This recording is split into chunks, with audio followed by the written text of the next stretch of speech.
listening to Behind the Wheel on RacingJunk.com. You've read the stories of the drivers and others involved in the sport that we all love. Now hear their stories firsthand via our all-new podcast to find out how their passion for motorsports has made life worth living. I still just don't get why you showed up with a New England Patriots shirt on. Because I have too many of them and I like wearing them. You do have too many of them. I do. I have This a lot is the of truth. Now, do you wear your New England Patriots stuff when you go to the races? Sometimes, usually I have my racing junk gear on when I go to a race. So. Oh, okay. So people don't go, look at this Yankee. No.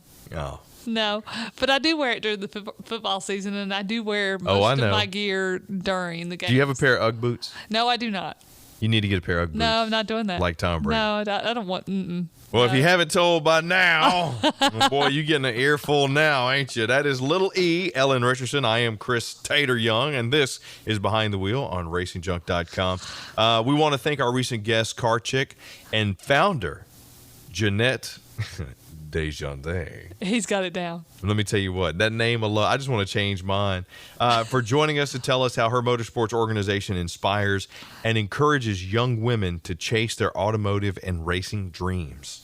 Speaking of chasing this opportunity, this kind of dream, we got a guy tonight that's been helping some different type of people chase this automotive dream. You know what? We have had such a good string of strong automotive women. Right. It's time to talk to a guy, right? Yeah, well, you know, in the most politically correct way of saying that, you know what? Yeah, but it's somebody who's working with veterans. Yes. And I'm excited to hear what he's doing because I don't know much about the organization. Yeah, after meeting with Brian Hannaford from Adaptive Motorsports recently and learning all that they're doing, and now talking to Jeff Lambert, who, if you all haven't been following the site, go and look for Armed Forces Racing on RacingJunk.com. We have an incredible story of some of the project cars they've worked on this year and in the past, and they're doing so many cool things. And the fact that Jeff started this just out of a passion for helping military veterans, who himself is a Navy veteran. Right. That's amazing. Oh no, Chris has something to say about a Navy veteran. Oh, let me tell you, we used to rouse those Navy boys.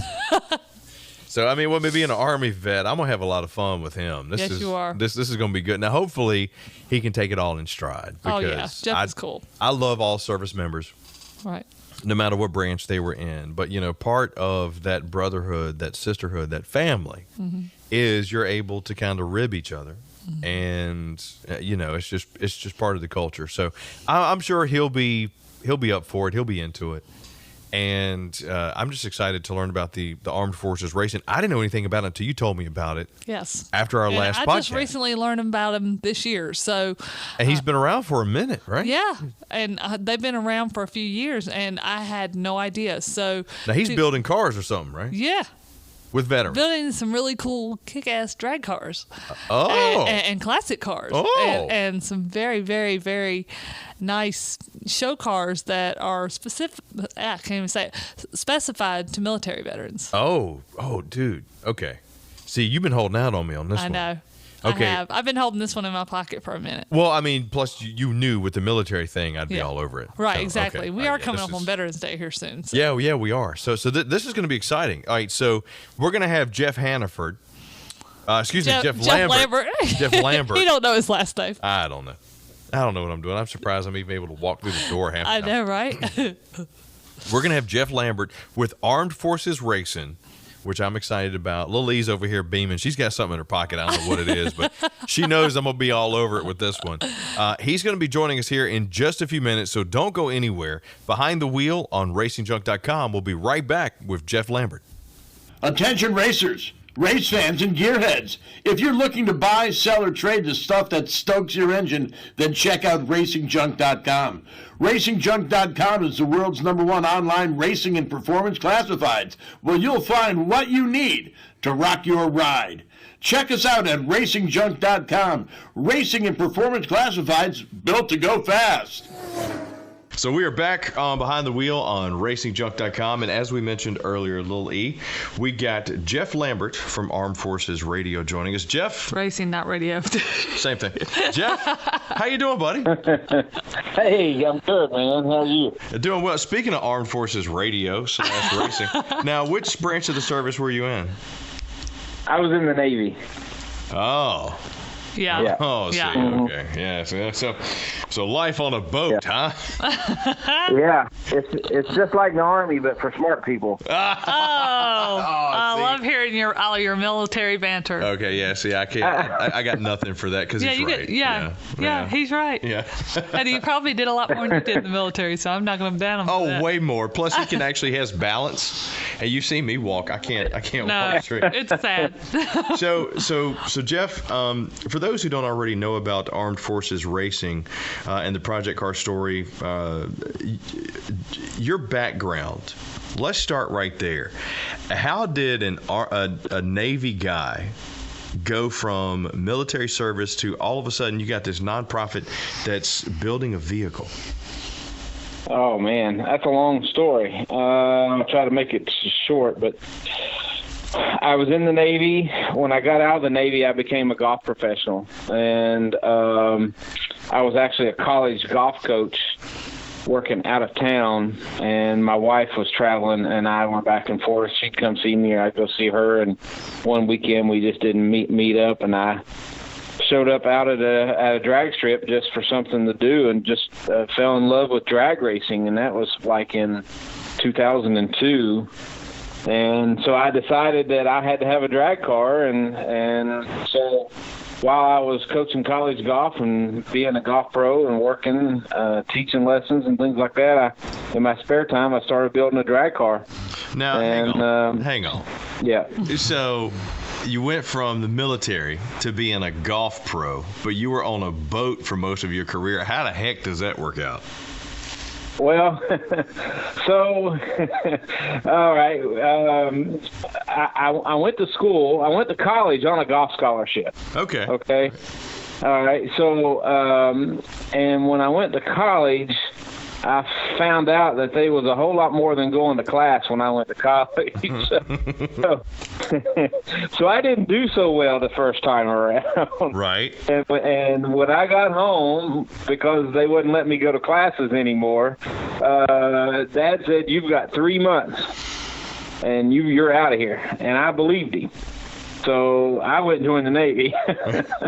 So now, my dad is a very loving, kind man, but I think he had realized that if he didn't push me out of the nest then, I wasn't going to be going, So, right. So I was good at golf. And so my last year in the Navy, I actually was playing professional tournaments on my days off and stuff like that. And I was got hooked up with a local teaching pro while I was still in the Navy and started giving some golf lessons, and a lot of the officers and things like that wanted to hang out with me. So I didn't do a lot in my last year in the Navy, to be honest with you, except for play golf. Right. So it's kind of how I got into the golf out of the Navy. I love playing it. I'm not good at it at all. As a matter of fact, I hired a pro to try to help me, and his advice was take 2 weeks off and quit. And then quit, yeah. Yeah, so what's your handicap? So I haven't played in quite a few years. He's sandbagging. Armed Forces Racing. I've just not. The last time I teed it up was about 5 years ago, and I shot 68. Wow. Man, sit down. That's crazy. I don't even know what that means. I shot that on the front. Well, I mean, the funny story behind that one was I had quit playing altogether. In 2008, the recession hit, and golf business just went, down really bad. People weren't spending money on it, and so I hadn't really quit playing golf for a while. And he invited me out to play, and I hadn't played in about 3 years at that time, and I didn't even know if the ball was going to go in the air, but kind of got lucky and stumbled into that 68 that day. Man alive. So how does that just kind of equate to where you are today? What made you say, I'm going to help veterans? Yeah, so, way back when I was telling the story about, not traveling home, going to the track, I'd bought a 1964 Ford Galaxy, and it's still the same car that I race today. And I bought that car for $300 out of a junkyard. I mean, it was in bad shape. It was terrible. And but I was poor, so I had to get the cheapest thing I could buy, And so I built that car, and then we blew the motor up in it. I don't remember what year it was, but it was right before I got a job offer for the director of instruction at a golf academy down here in Charlotte, North Carolina. Mm-hmm. So we were living in an apartment, and the engine was blown up. So I just left the car. I was in Kentucky at the time then, and so I left the car in Kentucky. And some friends of mine put a new engine in it, and they were racing it for a few years. And they're like, "Hey, come get this thing. We're done." And so I didn't have a place to put it. I was living in an apartment, so I threw the thing in storage. And we bought a house. And then when we bought our house, I pulled the car back out of storage, but they had let the car sit in the weeds, and so it had gotten rusted out again. Mm-hmm. So I told my wife, I said, we need to rebuild this car. So restore it, and I think I'm going to do a military tribute for it. And about the same time that we moved into our house, a Vietnam veteran, disabled veteran, 2 houses up, moved in at about the same time. And he come down, and he's been a car guy his whole life, and he's got several, he's got a 30 Model A, and he's doing a 39 Ford Coupe right now. So he's a car guy. But long story short, he started helping me restore that car. And his wife pulled me aside one day and said, you've changed his life, and you don't even know it. And I said, well, I don't know. I don't know what you're talking about. I don't know how I done that. But what had happened was they had moved down from New York. He was really depressed. He'd lost all of his friends that he was hanging out with. He just didn't have anybody. He didn't have any friends. And, a lot of the things were coming back from his military days with dreams and things like that. Mm-hmm. So she said to me, you saved his life. All he ever done was talk about dying. Well, when I die, do this, and when I die, and do this, and when I do that. And she said, now I can't get him to shut up talking about cars, and now all of his dreams are about cars. Yeah, so that's really where Armed Forces Racing said, or what I said, what, we could do more with this. So with that one project car that was my car and him, that's where Armed Forces Racing got its start. That's amazing. And there's so many good stories coming out of it since. I had the honor of telling the story, which I've shown to Chris earlier this summer, of some of the project cars that you all have been working on since. Tell me what's been your favorite project thus far and why. Favorite project is probably Project DD214. Mm-hmm. That's a 92 Mustang. Yeah, so that's a funny. He just laughed right there because that means that I don't. So yeah. Every single veteran that served, they get that DD214 as their discharge document. That's right. It's what qualifies you as a veteran. So I thought it was just a perfect name. And I can tell you, when we have that car out at the track or we're showing it at a car show and a veteran walks up, they all get that same giggle and laugh he just had and said, I'm a member of that club. And it resonates with them. It means something to them where it wouldn't mean that much to a civilian, but it does to a veteran. So, but that's probably my favorite project car. One, because it was our very first car that we did. And two, it was built for the purpose of being able to give disabled veterans, able-bodied veterans, even their families. We'll give veterans' families rides down the track, in that car. And it's not a very fast car. It runs 830s, 840s in the 8th mile, about 80 mile an hour. But just to see, the reason why it's my favorite is because it was our first car. The veterans got to ride in it. The veterans got to drive in it. And you get to see the smiles on their faces and how excited they are after, you get back to the pit area and their hands are shaking and they're giggling and laughing and they can't get out of the seatbelt because they're so excited. That's why that car is my favorite car. That's awesome. The fact that you named it the DD214 alone, to me, just makes it awesome. Describe a little bit more about the car. Who's working on it? What's the team makeup? What's it look like? Where can we see it? The whole nine. Sure. Yeah. So Project DD214, that is a completed project. It's done. But we still call it Project DD214. But that car was donated to us by a Air Force veteran family, a man and a woman. The car really meant something special to them, and I say that, and I'm not exactly sure of that whole backstory. I didn't really want to pry into somebody's personal life, but the car really meant something to them, and they didn't know what to do with it. They were about to crush it. And because it was in pretty bad shape, not body-wise, but mechanical-wise, it was a terrible mess. And through a friend, we got that car, and they found out about us, and they donated the car to us. So another special thing, because now that car, those two people end up volunteering and helping build the car. Myself built it, Rick Farrell built it, Mike Hovius and Ty Medina, all veterans. We had a lot of companies jump on board with parts and your local people around building that car. But it's a 92 Mustang GT. We kept the regular stock 5.0 engine in it. We pulled it apart, and all we done was put some bearings and rings in it. We've even used the same camshaft and lifters and everything, just put it right back together. Crew Chief Rick, the Vietnam veteran, he built a C4 transmission for it. We put it behind it. Quick Performance gave us a mini spool for the rear end, and we locked the rear end in it, and we started racing it. So you guys did all of this on your own, and you just went to companies to get parts? You didn't have any support for this at all? Nope, no support. Only what we got through companies and got through donations on Facebook. Wow.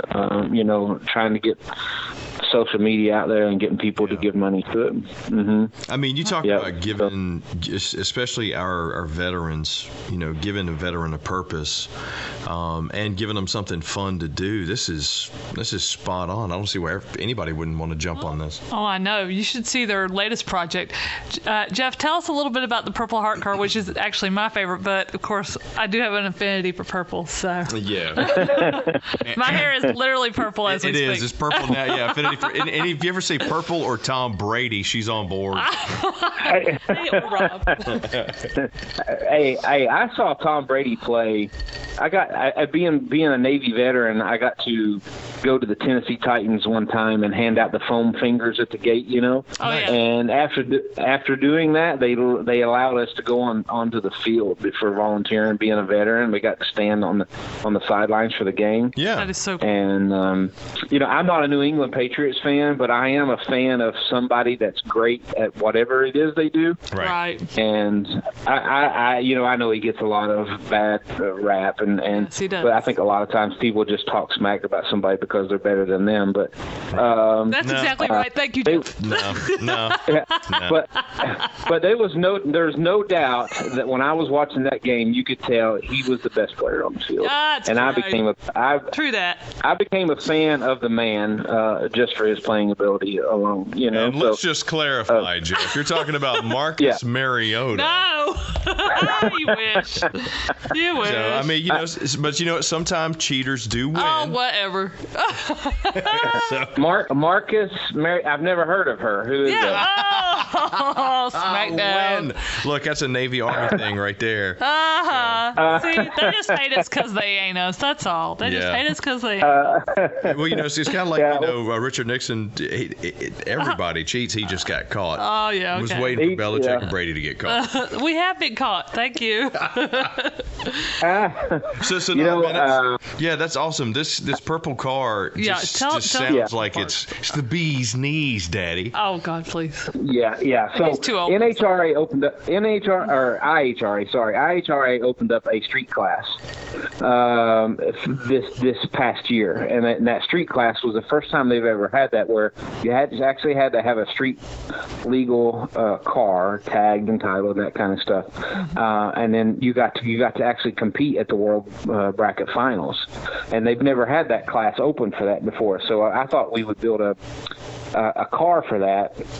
And I wanted to do something like a Purple Heart tribute car to our, Purple Heart veterans, past, present, and our future ones. So we decided to do this 64 Fairlane, and it was donated. The car was donated to us by a gentleman out of Georgia whose dad was a Vietnam veteran that Agent Orange actually killed him, and so he donated the car to us, and then we got partnered up with the Cleveland Community College up in Shelby, North Carolina, and they opened up their continuing education body shop class to all veterans for free. They got some grant money, I think, and they were offering that class. Cool. So yeah, it is really cool. So we took the car up there and got local veterans signed up, and they all came in, and we started the body work on that car, and we got it in primer last semester, and all the body work is done. So now we're working on the car at my shop for this fall semester, trying to get an engine and transmission and all the running gear and brakes and that kind of stuff in it, and then we're going to take the car back up there for the spring semester, and then actually get the purple and black paint on it. Nice. Now, you started this project, Armed Forces Racing, when?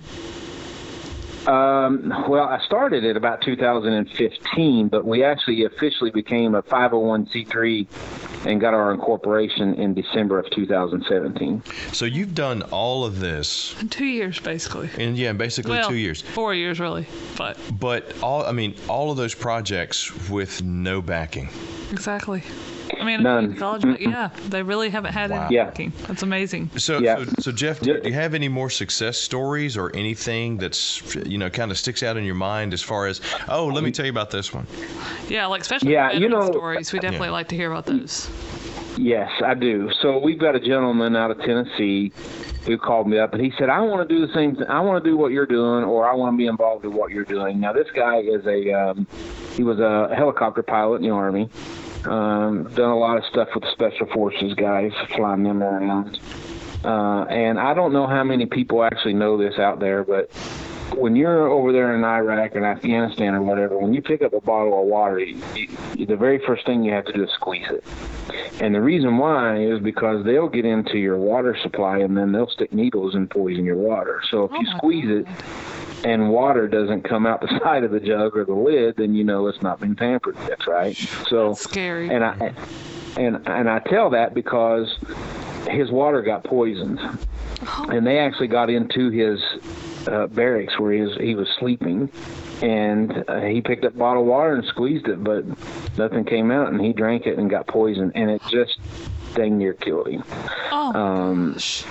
And so when I say that to tell the story, because he called me and he's like, I love cars. I do a lot of racing. He's kind of an engine geek. He loves the technical, mechanical side of everything, but he wanted to get involved, and he actually drove his family in an RV all the way to Florida to meet us and to visit with us and to learn what we were all about and what we were doing.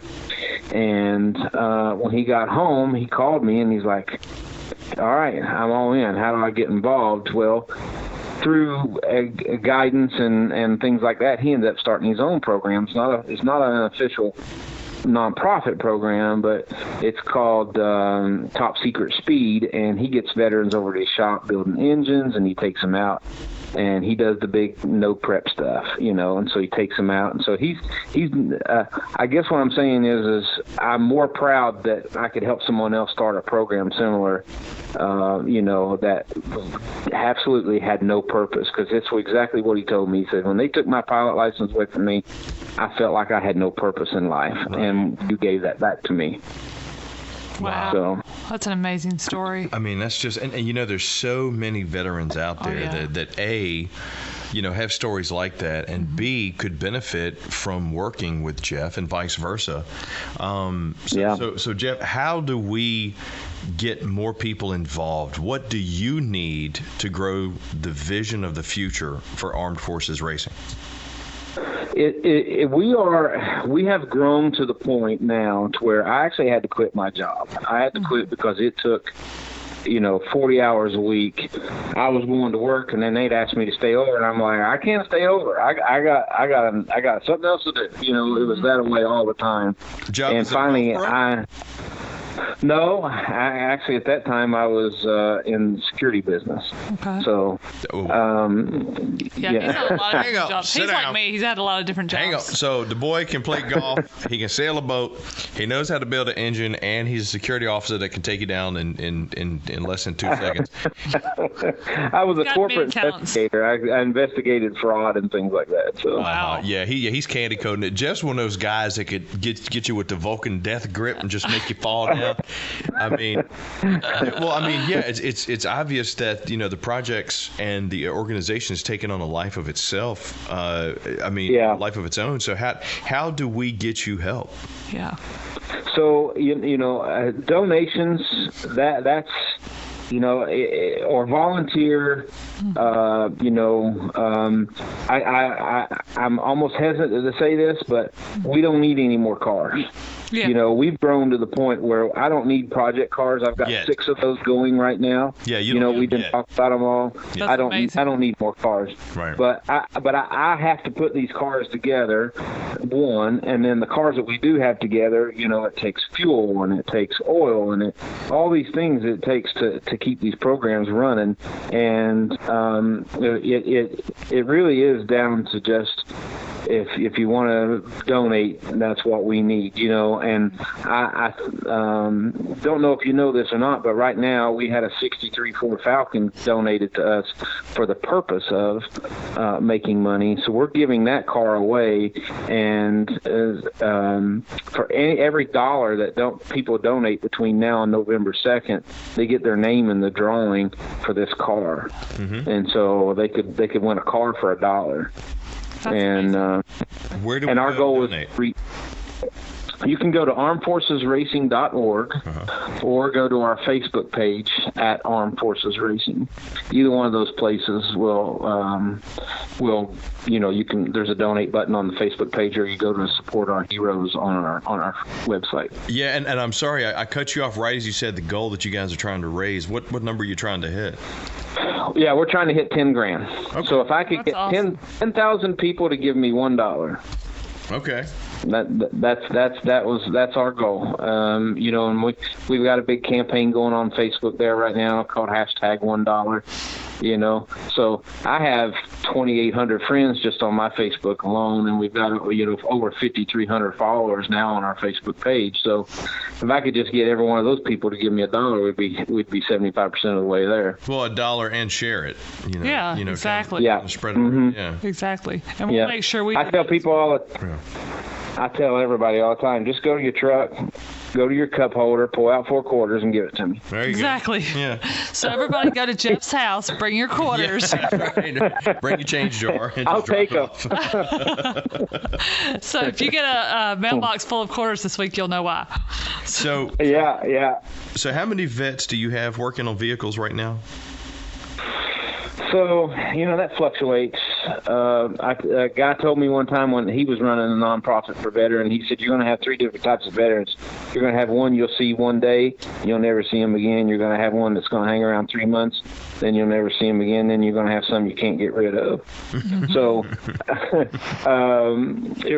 so we've 20 or 25 veterans, circled in and out here over the last few months. We've got 4 or 5 that we can't, that fall into that category, can't get rid of. Not that we're trying to get rid of them, but for the fun of it, you know what I'm saying? Oh, absolutely, yeah. And you've got more than just veterans working on cars. He's got a particular veteran that's been drag racing this season. Tell us about that. Oh. Yeah. So, and believe it or not, this has been the hardest part to find.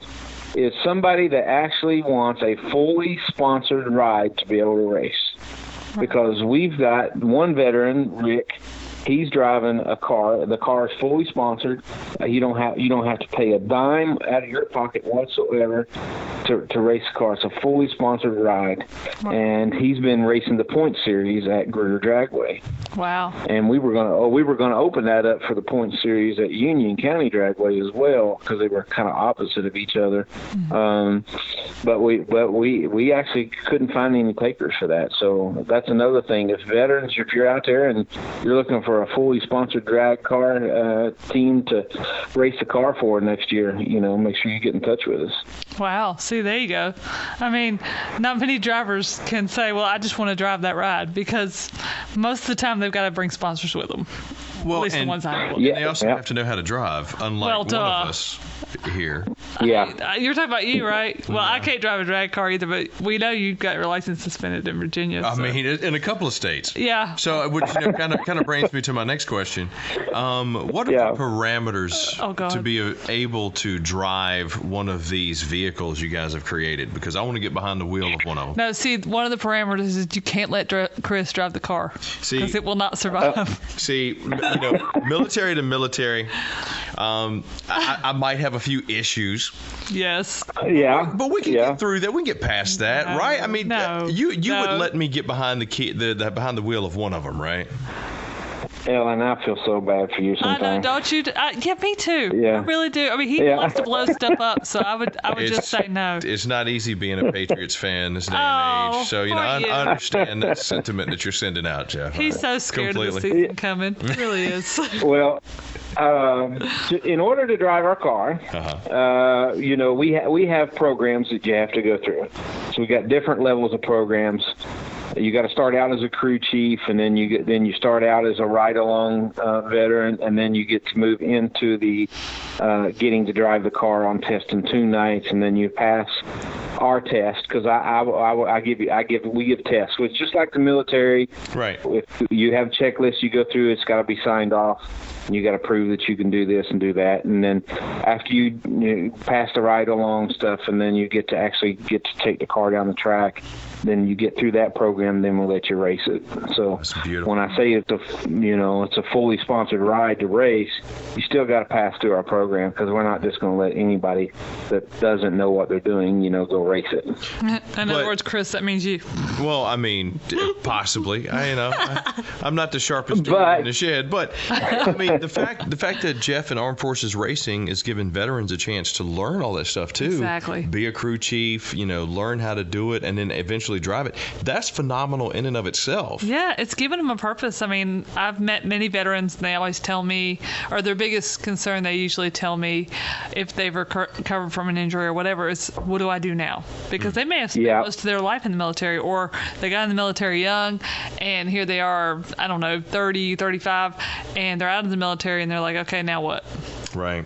Now what? Yeah, I went through that when I got out. I don't know if you did, Chris, or not, but when I got out, I did not know what to do with myself. Yeah, and that's kind of the thing is, they have transition counselors in the armed forces that help you, but at the end of the day, once somebody, ETSs or they resign their commission, or whatever, it's extremely difficult to do that adjustment from going from the military structure to, just wide open civilian life. And a lot of times we do feel like we lose purpose. Yeah, I had the same feeling when I left. So, I mean, just the fact that you're out there doing this for these, men and women, man, that's a huge tip of the hat. What's the next big thing? What you got coming up next? I'm racing. The fall is getting ready to start, and that's going to be a big racing season for us, because if things cools down, there's a lot of bigger races in the country going on. I'm headed out Friday for Alabama to race for 2 days, and then if I do well, so this is how I operate my race program. If I do well and can afford it, I'm going to hang out for a couple of days and then go race a 4-day race in Memphis. Nice. And then and that's that's another thing people don't realize that we do is the sacrifice. I say the sacrifices we make, but it's we don't want to spend a lot of our money like on hotels and stuff. So I take a tent and a cot, and camp. So I may be camping for 9 days, racing over the next 9 days. Yeah, that's what I'm saying, man. I mean, Yeah, they have showers at the track. Oh, that's good. I might be able to help you out with a camper. I mean, Oh, that's right. He does work for Camping World. That could help. I mean, we that would be nice. So we got the racing coming up. We're several project cars. We're getting ready to start a 40 Ford Coupe gasser that we're getting ready to do, a gasser car. And that's kind of got the Vietnam veterans interest a little bit more than the younger guys. But, I bet. Yeah. And I got a feeling we won't have any trouble getting Vietnam veterans to volunteer for that one, because they're already knocking at the garage like, when are we going to start? And I'm like, we can't. We got too many other ones in line right now. But, right. That, I guess our biggest need we have is now we've got so many cars that we don't have a vehicle to pull them with, Mm-hmm. So I guess we're going to have to at some point lobby or fundraise or something. We're going to need a bigger truck. To be able to pull 2 or 3 race cars on a trailer, at one time. So if you're a racer listening, getting rid of a, hauler, let Jeff know, because you can donate it. Yeah. Yeah, absolutely. I mean, a great tax write-off. Speaking of, I know we mentioned it earlier, but Jeff, if you don't mind, where can people go to help, to reach out, to volunteer, to donate? Hit us with all the good stuff one more time. All right, sure. ArmedForcesRacing.org is our website. You can go there. You can contact me there. You can go to our Facebook page at Armed Forces Racing. There you can call me, 704-890-8412, or you can email me at jefflambert@armedforcesracing.org. And I'll get you in the right place. If you don't know what to do, just call me. I'll tell you what to do after that. Man, that's amazing. We cannot wait to hear how everything goes. Also, I wish you this luck down in Alabama and getting to Memphis. But Jeff Lambert, Armed Forces Racing, dude, you got a lot of stuff going on. I hope that our listeners and our friends are able to get you some more donations and to get you some good sponsorships, because what you're doing is absolutely amazing, man. Yeah. I appreciate it. Any veteran out there that wants to come play with us, come see us. All right. Awesome. Jeff, thank you so much for joining us, man. We look forward to catching up with you soon. All right, I appreciate it. Y'all have a good evening. And hey, watch that slice on the back 9, okay? I'll keep an eye out for it. Thank you, Jeff. We'll see you soon, Jeff. buddy. All right, see you. Even though he's Navy, All right. I am so proud of Jeff Lambert. What they're doing is incredible, and how many people are gonna decide they're gonna start a nonprofit and just bite the bullet and not make any money, especially somebody who was doing a job making $100,000 a year, which I've never seen, by the way. Right. Right. And do what he's passionate about. I mean, that's my dream. I mean, I worry way too much about money. Ugh, I hate money. I hate money, people. Yeah, but just take a look at what he's been able to do with what he's had. Right. And the lives he's changing. And all underground. Right. All underground. I mean, this is something. He learned all this from going to see a drag race. I mean, I've seen how many drag races. Come on. That was my thing. He's learned this as he's come along. Right. This wasn't I was a crew chief for 19 years and, blah, blah, blah. And I helped Jeff Gordon lift that trophy. Sure you did. I mean, this is a guy who has a passion, who's learned it and made the mistakes as he's gone. Right. Those are the type of organizations everybody needs to be supporting. Exactly. Plus, he's helping veterans. Exactly. And I mean, most people that hear of veterans organizations, you hear of Wounded Warrior Project, or you hear about, the Veterans Association, but you don't hear too much about veterans being helped with things like PTSD through building a race car. Right.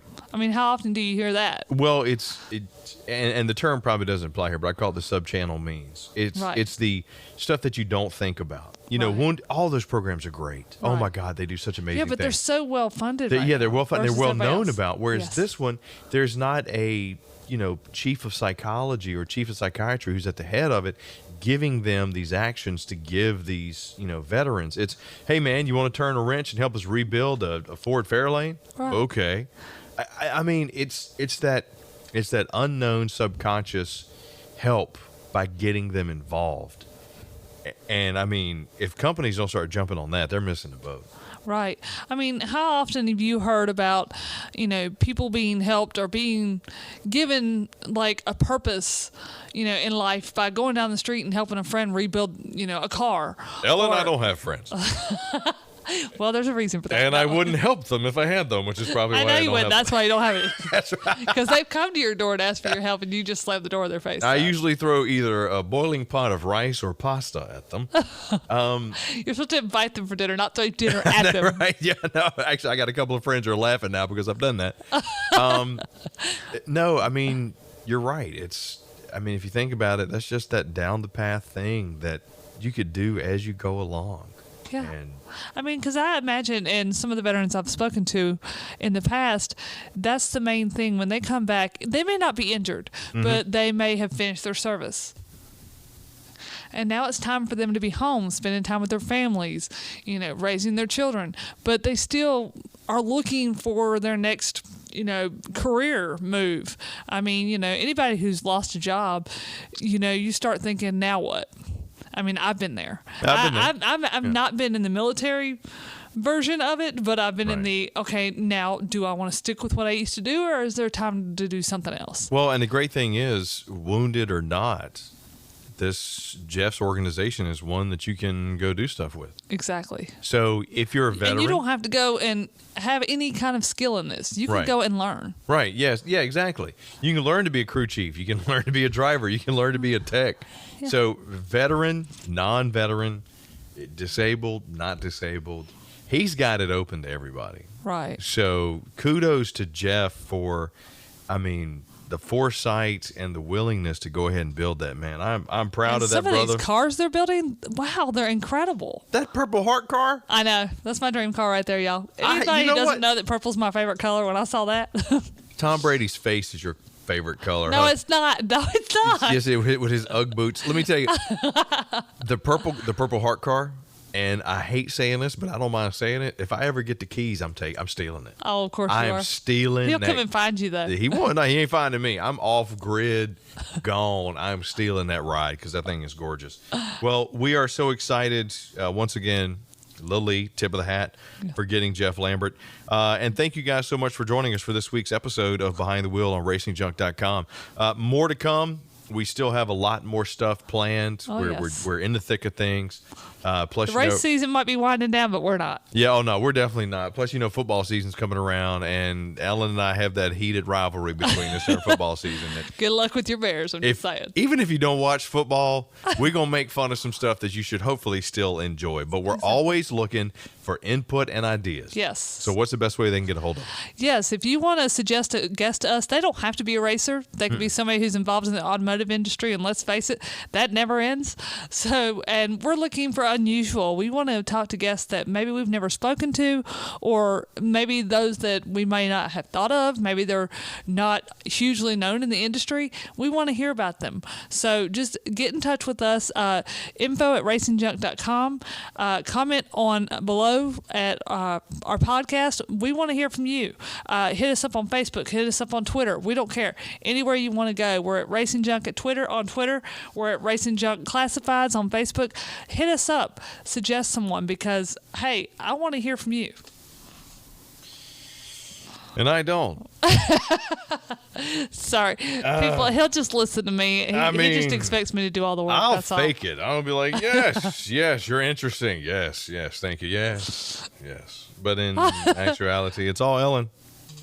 I am interested whether he is or isn't. No, actually, I am. And you guys don't see the work that Ellen does with this show and the stuff that she puts in it, and the yeoman's weight that she pulls, not only organizing stuff but get everything working. So please reach out to him. RacingJunk.com, Racing Junk on Twitter, Racing Junk on Instagram. Give us a follow, give us a shout. We'd love to hear what you thought.